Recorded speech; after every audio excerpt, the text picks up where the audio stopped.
see white lies dancing between the lines. She's an atheist.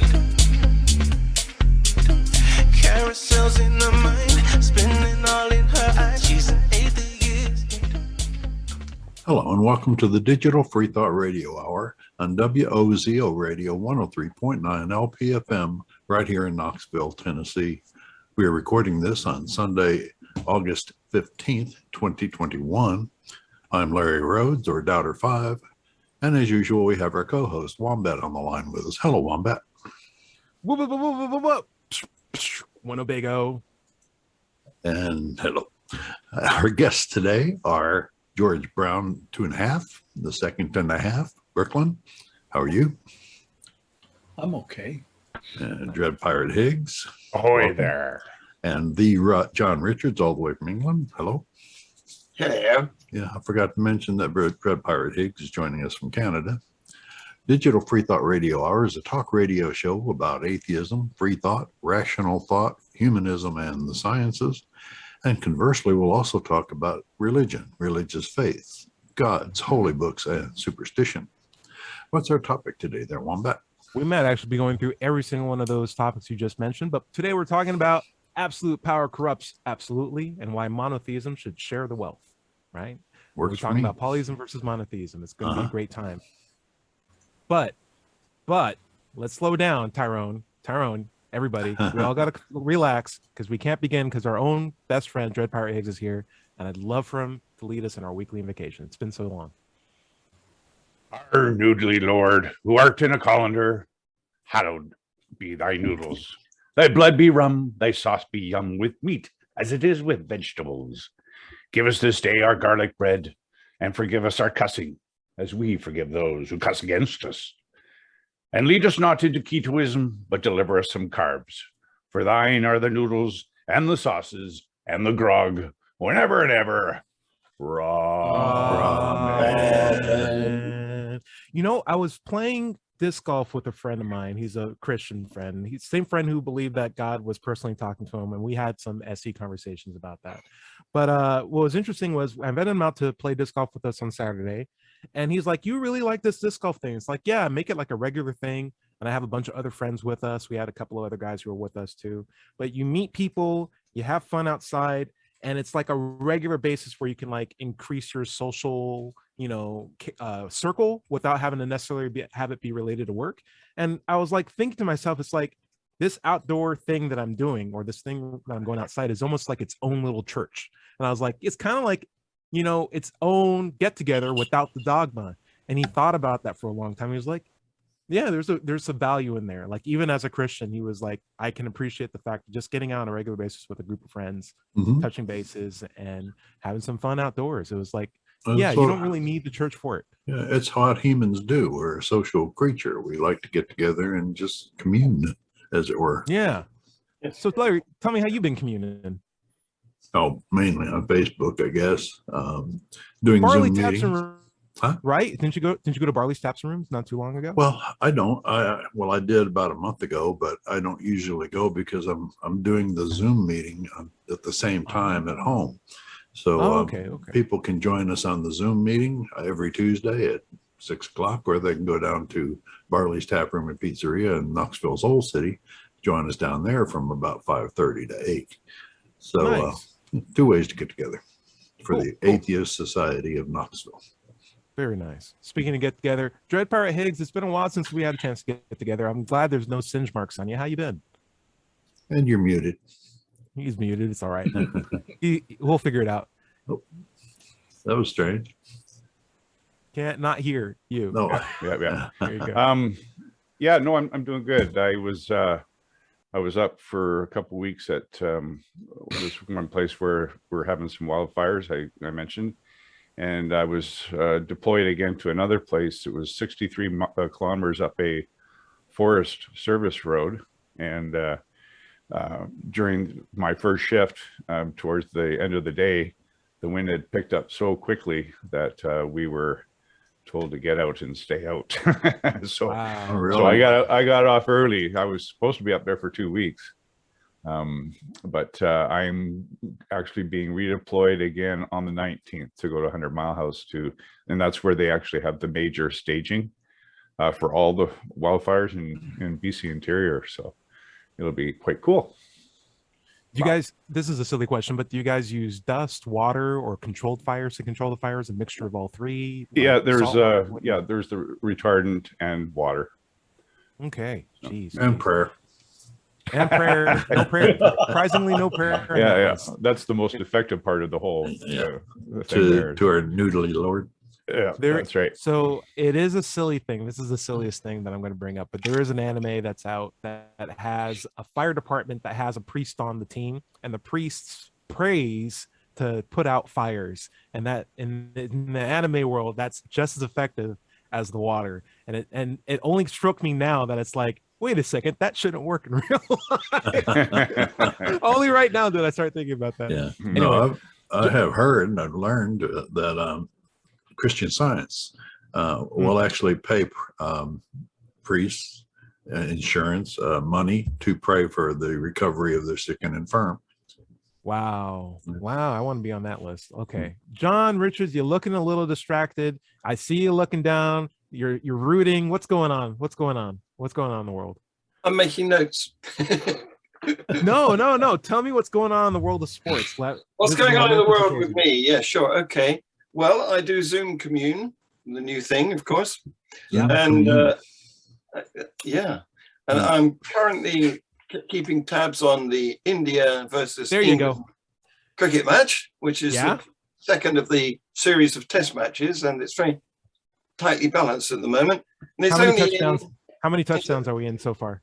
It's only in the third day, so we're a long way from an outcome.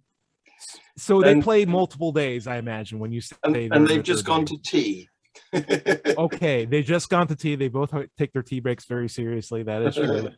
But I was going to pick up on Larry said we're social animals, and we are indeed. And sometimes this works to our disadvantage. I mean, one of my daughters wanted a pet, so we agreed, her mother and I agreed that she should have a bird, budgerigar, and so I went to my mother, the mother organized it, and I went to collect these things, and I discovered that she'd ordered 2. So we now have a separate society of 2 birds who know they're birds and have their own little society, and humans who know they're humans, and we don't socialize very much. So my contention is that if you have a pet, you should have one pet, and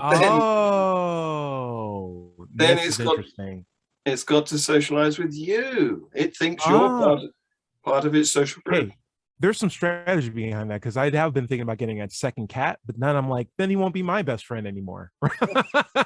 Right? There you go. Yeah. Funny story. My brother used to have a bird that he learned to say a lot of things, human speech, But then after having him several years, he got another bird. And then the bird just stopped talking human and just started talking bird, and that was it. He never did. He just started talking bird. Yeah. He was like chirp, chirp, beep, beep. Yeah, that was it. No more parroting. There you go. Oh, that's funny. That's a good one. George Brown, how you been? It's good to see you. Well, I've been 2 things going on. One is I've been struggling with computers, and I live in the world of Linux, and Linux is like a Wild West show. Yes. Everything goes. It's the Tower of Babel, and you never know if anything's going to work or not. That's the world I live in. I came from the world of Windows, which is you're lucky if it works, and if it doesn't, there's nothing you can do about it, basically. Well, it's Windows, right? But then Windows is like a constitutional monarchy. Okay, there's a titular boss, and then there's the world of the Macintosh, and it has been said that Mussolini made the trains run on time.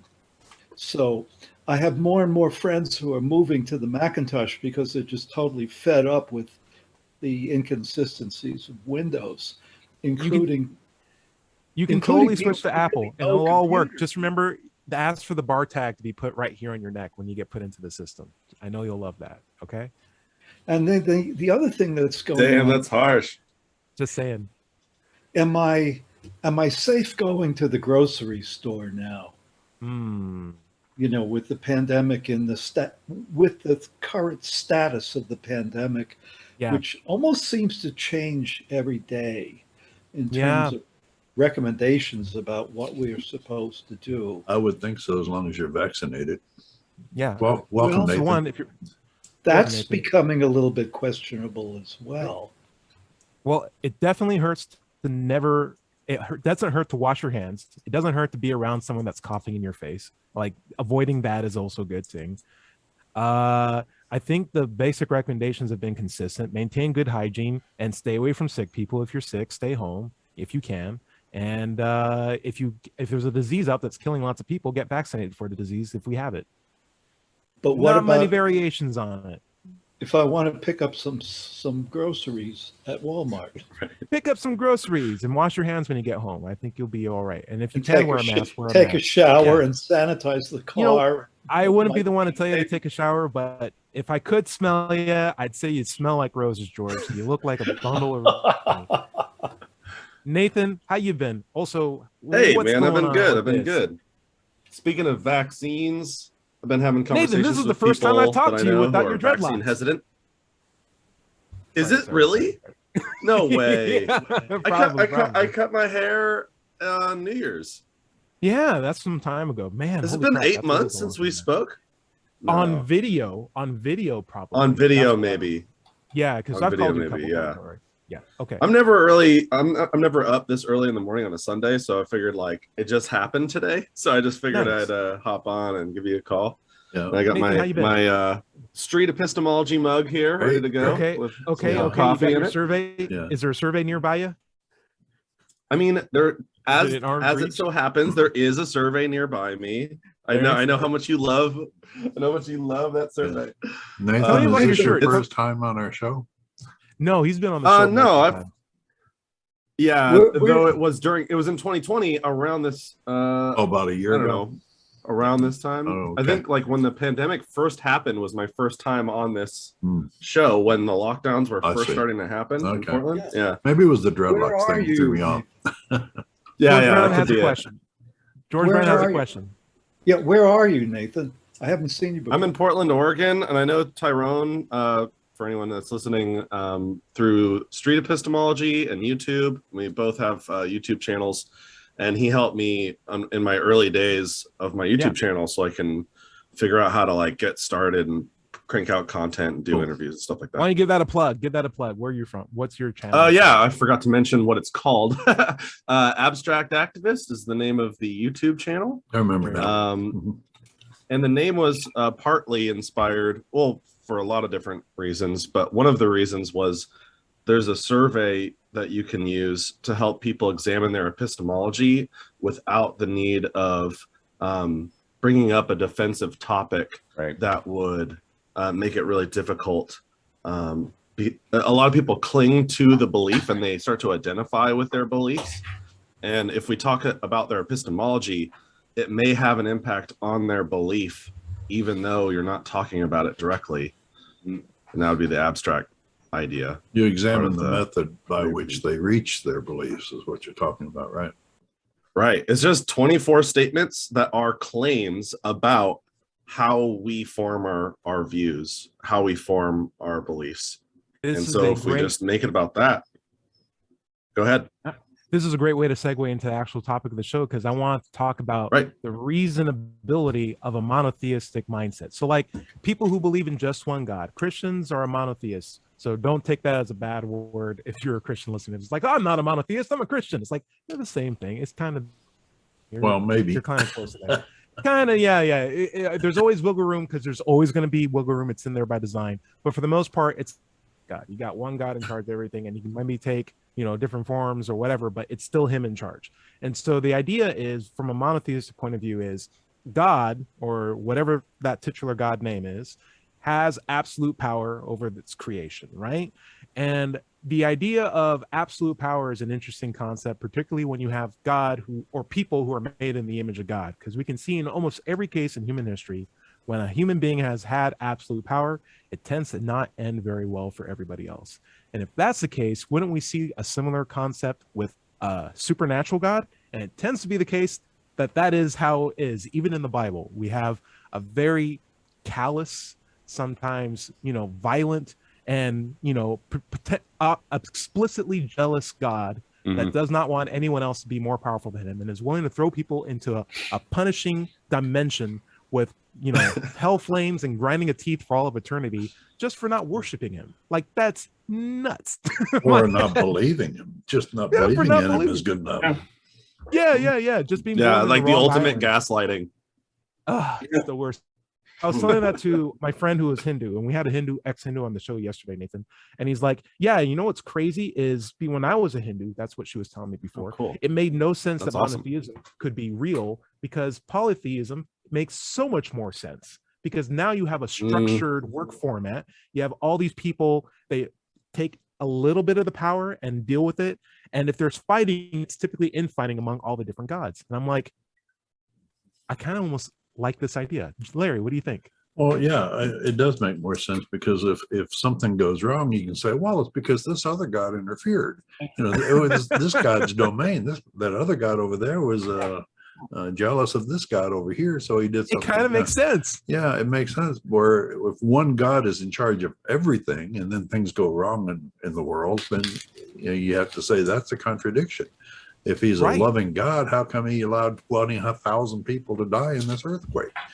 Yes, exactly. Like, why does it's not just necessary evil that's a problem anymore? It's like you are all powerful, yet you're letting demons and devils purposely hurt people. What is going on here? Dread Pirate, it looks like you want to add something. What's up? Yeah, well, I was going to say that actually in the Islam and Christianity are built-in elements of polytheism. Because of the angels and in Islam, the jinn and the jan.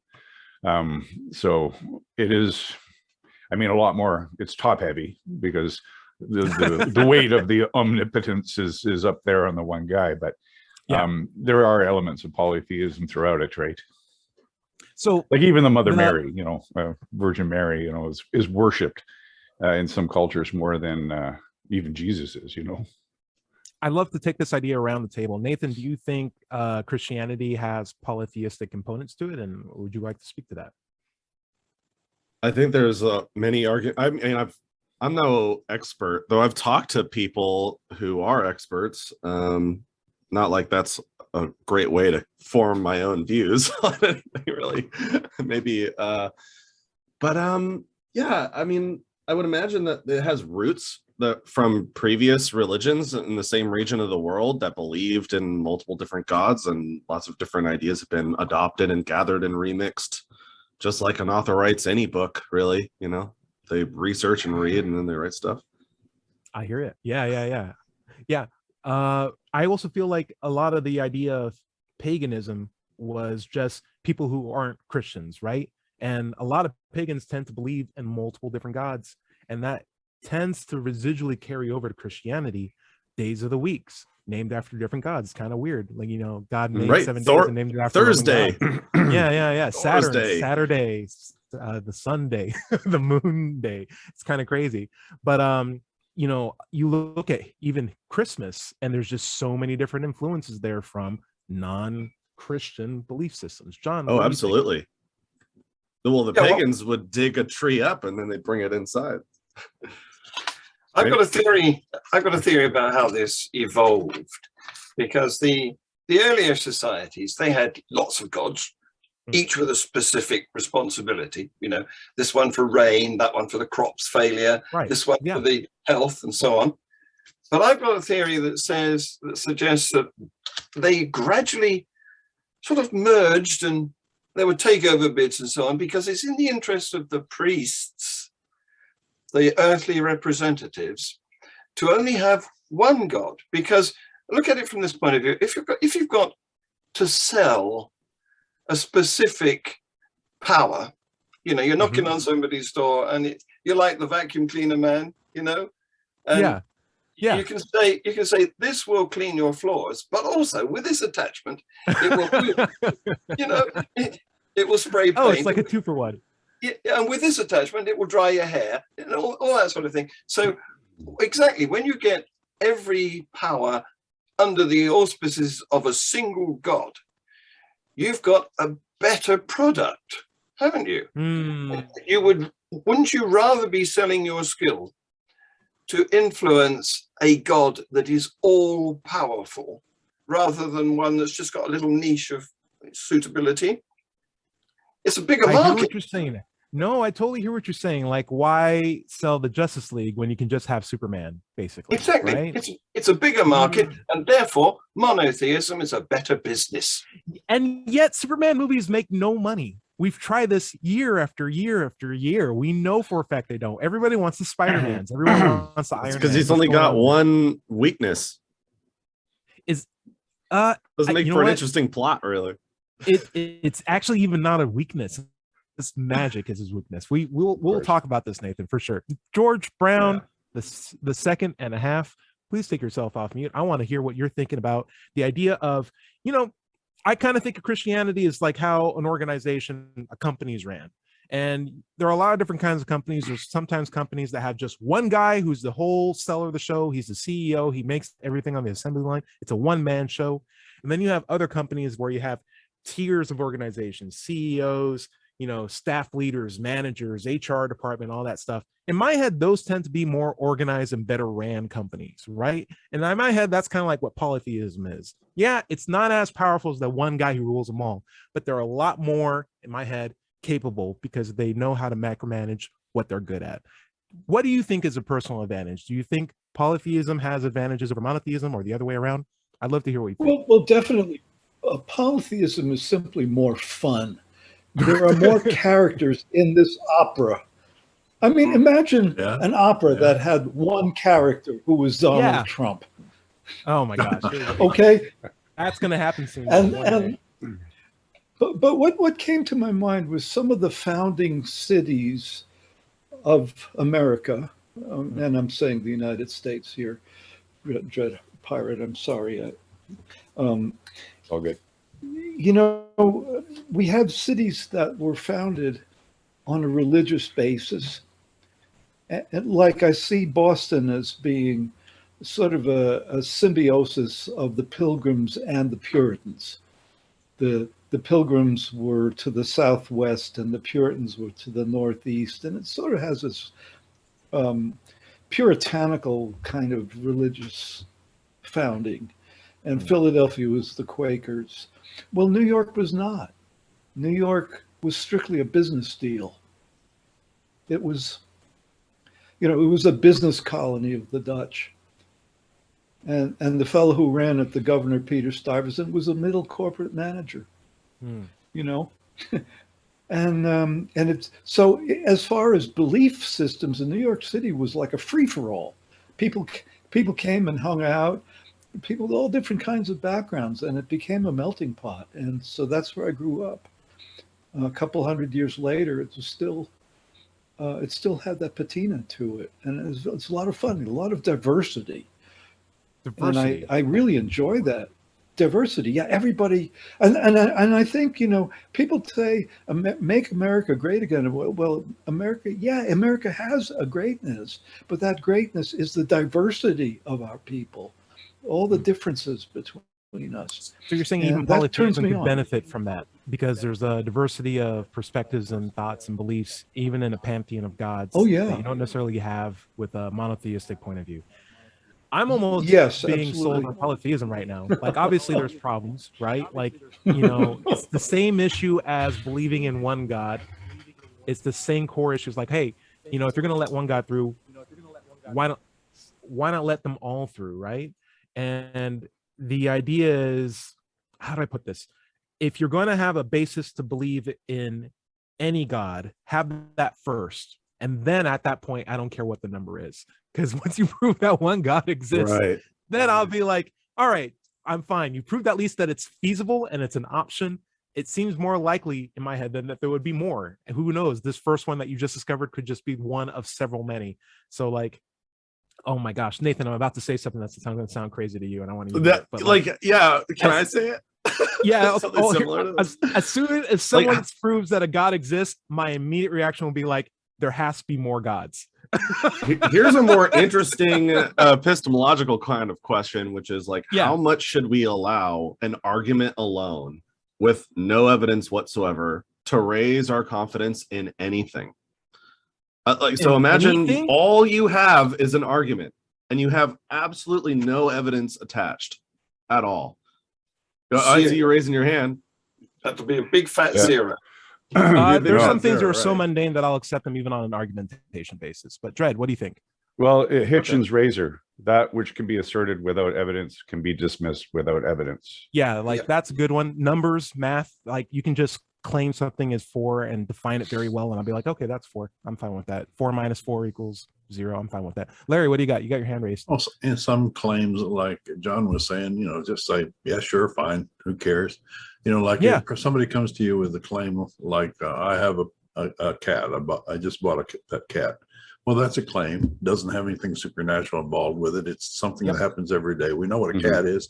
Doesn't cost us anything to believe it.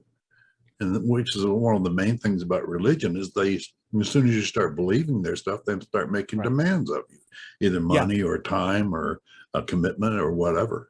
And my basis is only extraordinary claims require extraordinary evidence. So like if you have an incredibly mundane claim, I'm willing to believe it even if you just state it. Like, I am talking to you right now. It's like, yeah, I believe that. Or something like that. Right. Like, I have hair on my body. I'm like, okay, probably you're talking to me. You're probably a mammal. I'm willing to believe. I don't need to work too hard for stuff like that. But if you tell me a God exists, now we have like, how extraordinary is that God? The most extraordinary thing ever. Well, now you need the most extraordinary standard of evidence for me to meet that. John, do you think that's fair? I have a cat isn't an argument. It's just an assertion, isn't it? Right. I would believe it on an assertion basis if someone told me they had a cat, because I don't care. I have a cat too. Unless it's Schrodinger's cat, of course. Sure. If they told me they had a tiger, then I'd be like, that's more of an extraordinary claim. I don't please present some evidence, because I don't believe I have a tiger, even if you show me pictures. But if somebody's making a claim for something that they also claim is immaterial, then there's no argument that's going to be persuasive. Right. And that is the point that I want a lot of Christians to know, that like a book that claims that a God exists is not the same thing as a newspaper that said that a guy named Christopher Columbus existed, several hundred years ago. Like, it's completely different standards of claims that are being made. And we have to measure our ability to believe based on the standard of evidence, based on how extraordinary the claim is. It's nuanced, but it's the most important thing you can do in this lifetime, I think. Being able to parse truth things from false things. We're getting close to the end of the half hour. Larry, what do you got? Well, I was just going to say that he made a point that it wasn't, that I was just making a claim, not an argument. But a lot of the arguments given by Christians and other religious people are based on unmentioned claims. Like they could make an argument, you better believe, because if you don't believe, you're going to go to hell after you die. Well, the unmentioned claim is that you have a soul, and that your soul lives forever, and that it has places to go after you die. Things like that. Those are unmentioned so claims. many implied things. It's so disgusting. Right. And I'll go ahead and take us to the break. We got to take the break. Yeah, this is the Digital Freethought Radio Hour. We're on WOZO Radio, 103.9 LP FM, right here in Knoxville, Tennessee. And we'll be right back after this short break.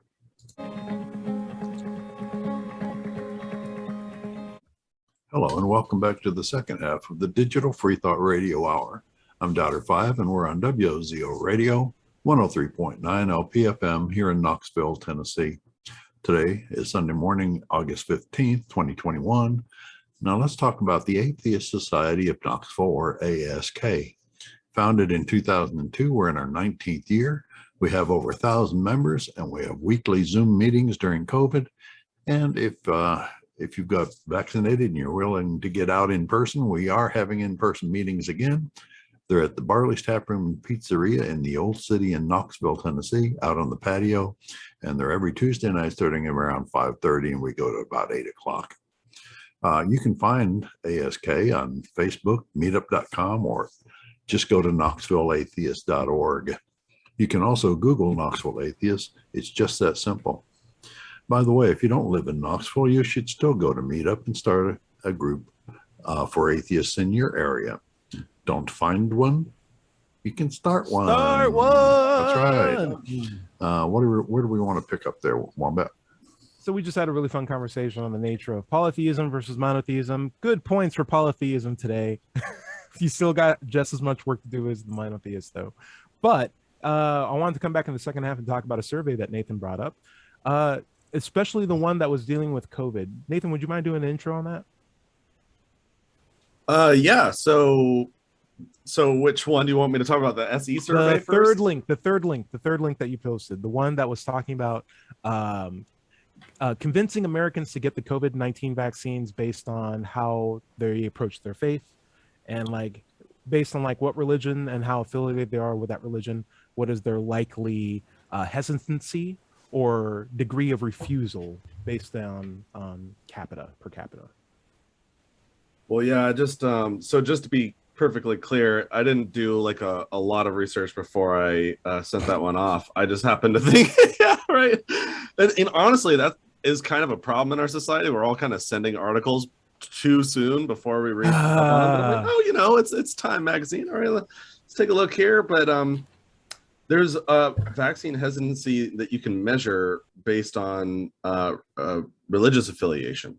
And so essentially I was sending you just this idea that there seems to be a correlation between your epistemology in one way and your decisions on whether or not you're going to take a vaccine on the other. Correct. And that's pretty much. So what I did like what Nathan was kind enough to do before the show was post an article that he did not read about. I read some of it. What's the degree of COVID hesitancy based on people who are affiliated with churches? And what I found was actually kind of interesting, because if you were to ask me, hey, here's a guy who goes to a church on a regular basis with a giant mass of people, how likely is he to accept a COVID vaccine or be hesitant about it or absolutely refuse it? And I think here are the 3 points: accept, hesitant, or absolute refuse.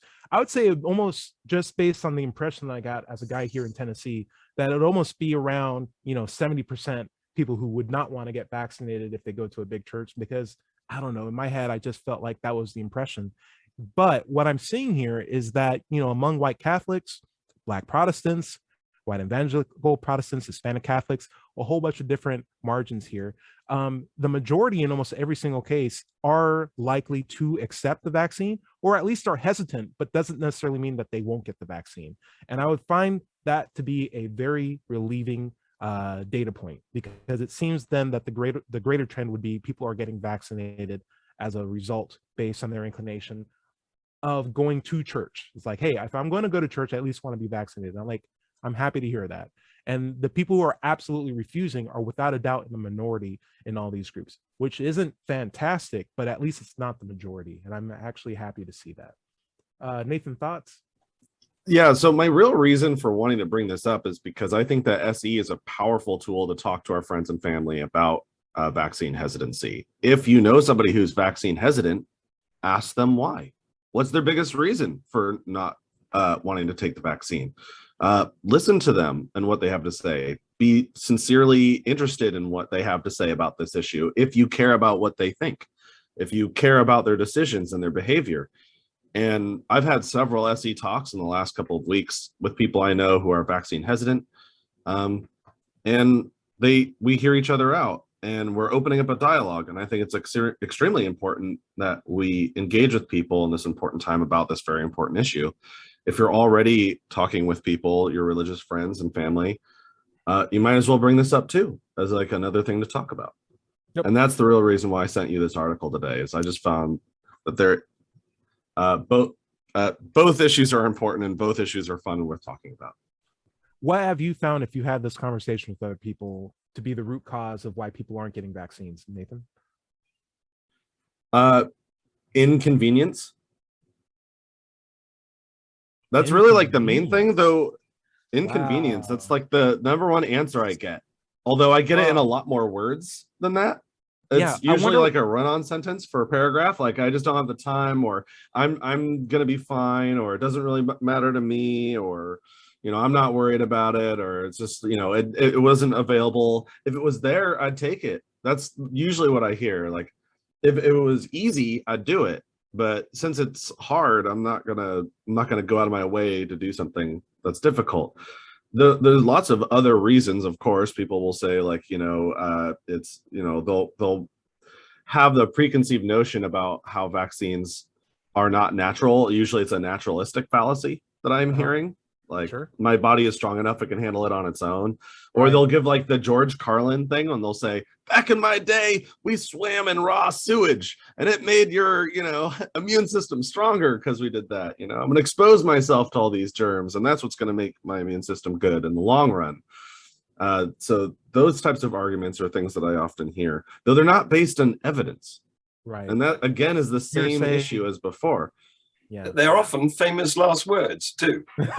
Yeah, right. Well, there's, the fallacy is what doesn't kill you makes you stronger. No, that's not the way it works. It makes you weaker, definitely. Definitely. Yeah. It gives you trauma and broken bones. It's not good. It would have been interesting to see a data point for irreligious. And how that stands up to how that would compare. How it would compare, exactly. Very good point. I'd be interested in that. Scroll down. What about age range? Yes, age range. What about age range? Yeah, clearly they didn't do. Yeah, I mean, there's such a thing as Black Catholics and but they clearly didn't talk to everybody. Yeah. It only looks like they talked to 1, 2, 3, 4, 5 different churches, but it was enough for them to make a published article on Time. Like, this isn't hard-hitting research. This is Time magazine. Yes, of course. Yeah, right. The BBC focused on this earlier this week, having sent their USA correspondent to Louisiana, where he interviewed a pastor who claimed he questioned him as to why they weren't taking up the vaccines. And the pastor said that he doesn't think they will actually protect people because that's what the politicians say. And he doesn't believe politicians, sort of on principle. And he also said, well, they look at the hospital information, and the unvaccinated are getting hospitalized and dying more. And the pastor said, well, that's come from, financial lies because they want to drum up more business in the hospitals. So you just can't win against these people. And I want to do a plug here and tell you that you can watch that BBC interview on my Global Atheist News show on my channel called Freethought Productions. I'd like to make a point because, John, you have this really interesting history in England where a lot of the scares that happened about vaccines, this is even before COVID, like the whole vaccines cause autism scare that happened was caused by an Englishman. But here's the interesting thing. An Englishman basically had his own vaccine, and there was a popular vaccine that came out, and he's like, please don't use that guy's vaccine, use mine because you can pay me money. And I like money. Wouldn't that work? Okay, well, his vaccine causes autism. True. But he said it anyway, just so people would be scared to hopefully go to his. But instead, those people decided no vaccines whatsoever because they were just terrified of it on the concept. You're talking about Wakefield, right? Yes, that's right. Yes. Yeah. And Andrew Wakefield, who has now been defrocked. He's no longer.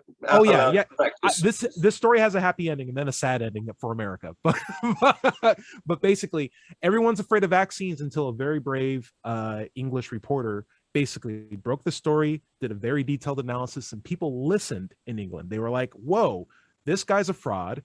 Vaccines are good for you. I'm going to get vaccinated. And the amount of people who went vaccinated went from high to low because they were scared to immediately back high once that report went out. And that guy got so defrauded that he went to America to basically spin the same lies. And now we are going through that as a country where there are people who are like, I'm afraid of getting vaccinated. I don't know what's going to happen to me. It might cause autism. I heard there's mercury in there. Jim Carrey was afraid of him. I'm not getting vaccinated. Jim Carrey's not getting vaccinated. It's the same thing, unfortunately. And what's even worse is the guy's still kicking around and going to conspiracy meetings and spinning the whole thing. Thank you for taking him. We send all our renegades to you. It started with the Pilgrim Fathers. we should just lodge them in Roswell. Yeah. George, what do you got? Don't forget the memory chips. The memory chips that are in the vaccine. Yes, there's memory chips. Yes. Hey, I need some of those. You mean Bill Gates location trackers? You're not the only one. So you mean one of these? Yeah, Yeah, it's like yeah. exactly. Yeah, like we need anything, like they need any more Right. data on us. Right. So what I found to be That the was core good. fear That was from good radio, Larry. So what? what I found to be the core fear, Good radio showing us your phone. Oh guys, yeah. what I found to be the core fear for vaccines, at least from the conversations I've had, tend to be fear and ignorance. Fear in the aspect of the unknown of what will happen if I take this, but ignorance in the sense of I feel more strong without knowing the repercussions of what would happen if I don't take this vaccine or the rates of people dying. I just feel more confident that I'll survive if I'm oblivious to the Right. facts of the world. Yeah. And by taking a vaccine, I'm admitting that I am weak and that there are things about me that I can't do. And I Right. don't like that feeling. And so I don't Yeah. want to, I will pretend. That's that the doesn't exist ostrich. by doing That's this. the ostrich syndrome, right? Yeah. Yes. Poke your head in the Whoever sand. Same thing with climate change. Yep. George Brown, Absolutely. see ya. What's up? Yeah, and of course, what I hear around here a lot is I heard it on Facebook. I heard it on Facebook. Yeah. Larry, this is why we need you. Larry, you're on mute, my friend. You're on mute. Oh, that I researched it on Facebook or Yeah. researched Yeah, it on YouTube. Yeah. Whoever So- said that ignorance is bliss, he's got a lot to answer for. He's probably dead too. Yeah, that person's probably dead. So you run into what I imagine is the real wall, which is an inconvenience wall, right? It's essentially, how can I get around my own ego to admit that I'm not as strong as I am, as smart as I want to be, or as healthy as I could be in the face of what is obviously an apparent and objective threat to my well-being. And you could ignore it and feel satisfied, but only that's temporary. And I just lost a family member to COVID. So like, I know for a fact that that's not good in the long term. So yes, George Brown, you're right. CDC does change its recommendations, but the overall tenor stays the same. Like they may say, wash your hand 3 times a day, wash your hand 5 times a day, wash your hands 1 time a day, 2 times a day, wash your hands, period, right? They may say, hey, you can wear a mask, you can wear a face cover, you can wear a cloth mask. It doesn't have to be an N95. Okay, maybe an N95 is good. K95 is just wear a face mask. Like, get vaccinated is the main thing they're saying. Wash your hands, stay away from people who are sick. If you are sick yourself, stay home, take it on yourself. And yes, if you are vaccinated, it does not mean that you won't get sick. It just means that your symptoms will not be as severe and your likelihood of being able to stay alive are better, which puts less pressure on hospitals and your family, but you can still be a vector for disease. And if it's any indication, so like in sign language, I know this is bad for radio, but sign language, you do coronavirus like this, and then infection as it's spreading out, right? So like the COVID pandemic happens from everybody, vaccinated or not vaccinated. So the whole idea is the more we get vaccinated, the more we'll be resistant to it as a group. We have this cure, we should use it. And I can totally respect if you decide not to get vaccinated, right? But I just want to let you know that it's the wrong decision, right? And so I think that matters, and I think that should just be heard. Can I just say that not only can you still get infected if you've had the vaccine, but and still infect others by being a host, but when you host a virus, you're giving it an opportunity to mutate. Yes. Make it worse for especially everybody else. when you host it unvaccinated, especially, yeah, because then it has all the ample time to mutate and figure out what works, what doesn't work, and make new carboxylic groups on on stuff. So your decision affects the rest of the planet. Yeah. And Every if single you've one. already been vaccinated and you feel like your job is done, I mean, I would like to ask people around me that if you know anything about critical thinking, you've got some skills, maybe you've watched Tyrone's Let's Chat a bunch and now you know SE or his brand of it, go out there and talk with people. You know, be a part of your community and help start a discussion about this. Yeah. Because there are so many By people the that way, still let haven't me- taken it, even though it's free. I'd also say be willing to speak up too, because you know it's the ignorant voices that speak the loudest. George Brown, I hear you want Right. to say something. Mind taking yourself off mute? Yes, for our listeners and viewers, I want to mention that we've been throwing around the term SE without defining it, so it means street epistemology. or Socratic examination. Yeah. Same thing. Same difference. Just watch some YouTube videos, get your own brand of it. Yeah. Basically. Just ask people how they know what they know. Yeah, basically. George, Dread Pirate Higgs, I wanted to get your feedback on the idea of vaccination. How is it in Canada? Last time we checked, it was really hard to get vaccinated up there. Have things gotten any better?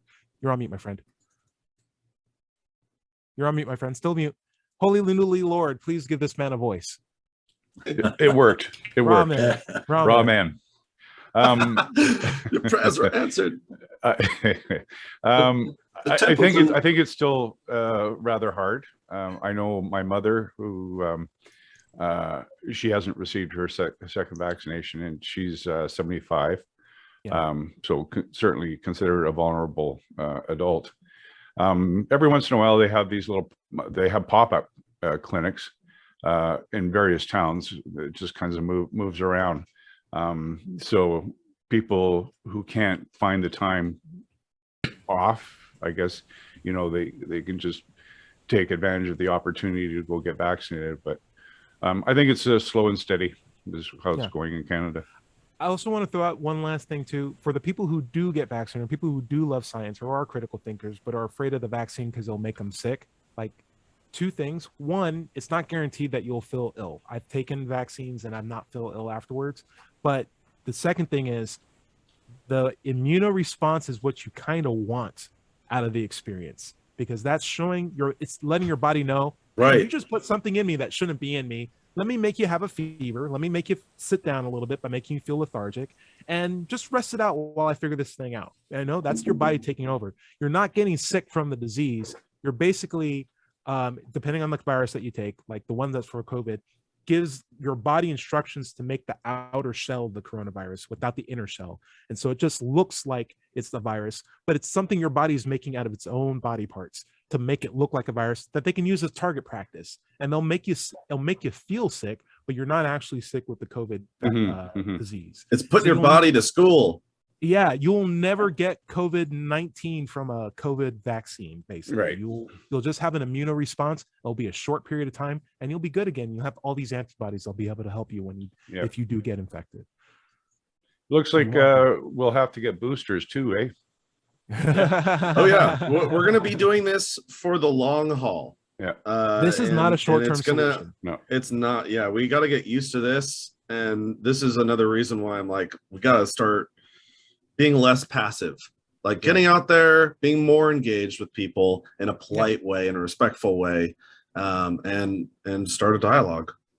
Larry, what's up? All right, we'll have to get updated shots for COVID for the same reason we have to get updated shots for the flu every year. Yep. Yeah, It or changes tetanus and mutates. for every 6 years or whatever. Mhm. Yeah.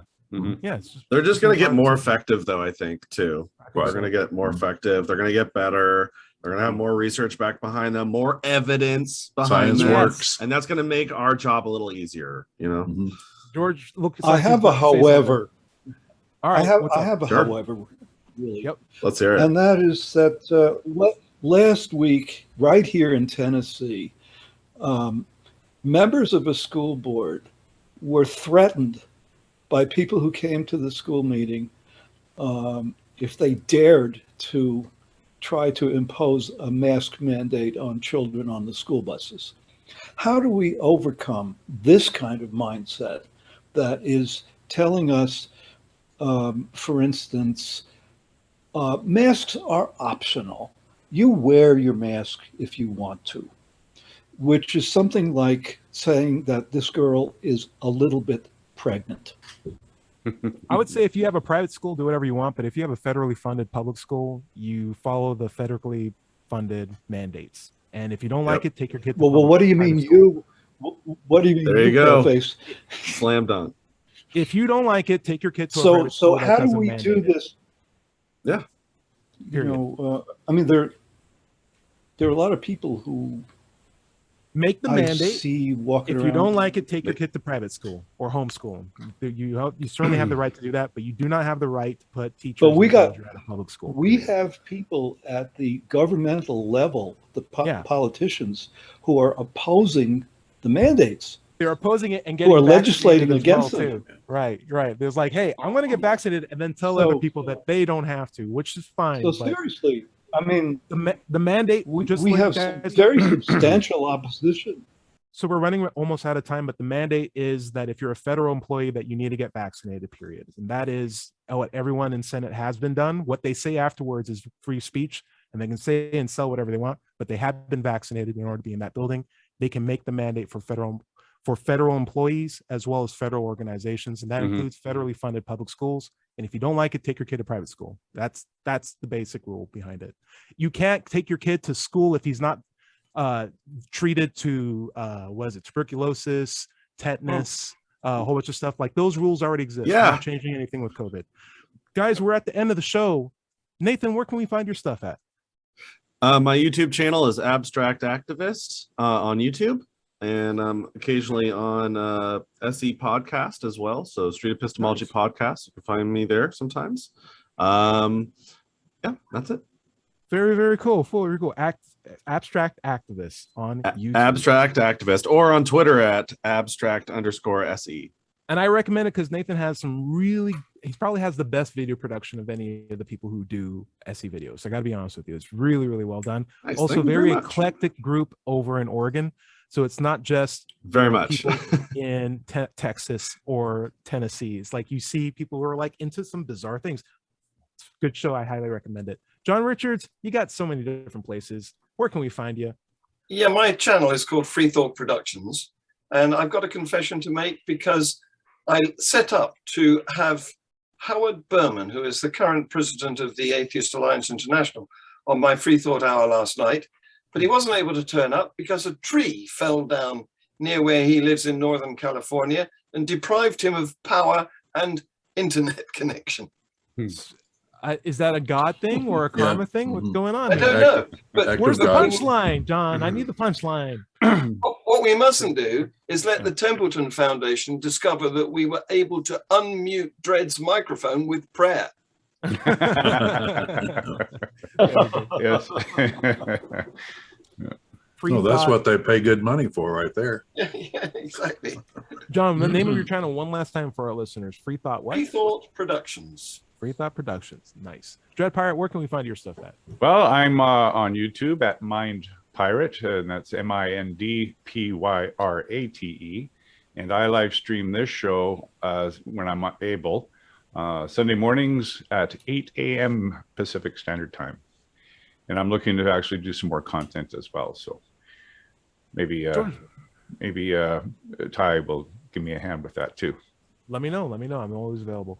George Brown, unless I'm playing disc golf. George Brown, I need some coffee, but I heard there was a really good one out there named Feats Coffee. Feats Coffee. Is that the name of the coffee? What are we talking about? Oh, yes.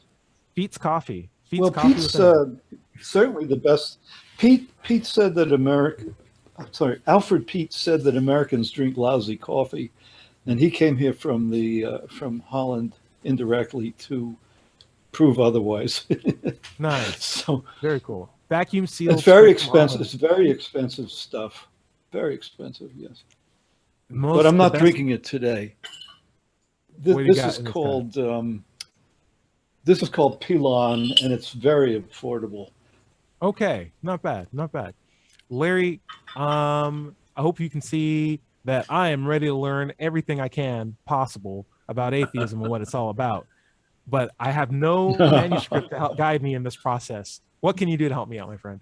Well, I do have a book. I don't know if it has everything in the world that's possible to learn about atheism, but it does have a lot of good information. And it's called Atheism. What's it all about? It's available on Amazon. You mean this book? Oh, that book. That's right. And matter of fact, that book. That's my daughter on the cover there. Yeah. It's actually a quick reader. You'll get through it. I guarantee you. Yeah. My own content is found. A lot of the articles in that book, too, are also found on digitalfreethought.com. Be sure to click on the blog button for radio show archives, atheist songs, and articles on the subject. My YouTube channel can be found by searching for Doubter5. If you have any questions for the show, you can send them to askanatheist@knoxvilleatheist.org. If you're having trouble leaving religious beliefs behind, you can find help at recoveringfromreligion.org. And if you're watching this on YouTube, be sure to like and subscribe. This has been the Digital Freethought Radio Hour. Remember, everybody is going to somebody else's hell. The time to worry about it is when they prove that heavens and hells and souls are real. Until then, don't sweat it and enjoy your life. We'll see you next week. Say bye, everybody. Ramen. Bye, everybody. Bye. Everybody.